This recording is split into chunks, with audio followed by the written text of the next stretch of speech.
نحمده ونصلي على رسوله الكريم اما بعد اعوذ باللہ من الشیطان الرجیم بسم اللہ الرحمن الرحیم حضرت آدم علیہ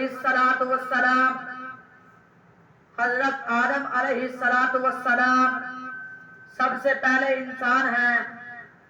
زمین پر بسنے والے تمام انسان حضرت آدم علیہ السلام کے اولاد ہیں۔ اللہ تعالیٰ نے جب حضرت آدم علیہ السلام کو پیدا کرنے کا ارادہ کیا تو فرشتوں سے کہا میں مٹی سے ایک انسان پیدا کروں گا اور زمین پر اس کو اپنا خلیفہ بناؤں گا۔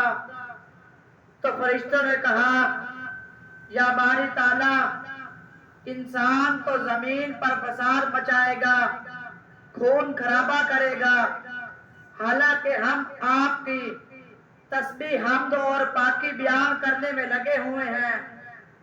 اللہ تعالیٰ نے فرمایا جو میں جانتا ہوں وہ تم نہیں جانتے۔ اللہ تعالیٰ نے پانی اور مٹی سے ایک پاکیزہ صورت تیار کی، اس میں روح پھونکی اور اس کا نام آدم رکھا۔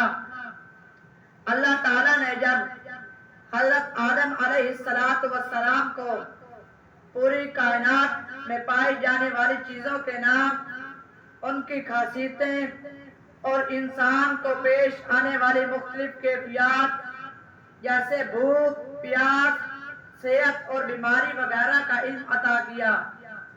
اللہ رب العزت سے دعا ہے کہ ہم سب کو صحیح دین کی صحیح سمجھ توفیق عطا فرمائے۔ وآخر دعوانا ان الحمد للہ رب العالمین۔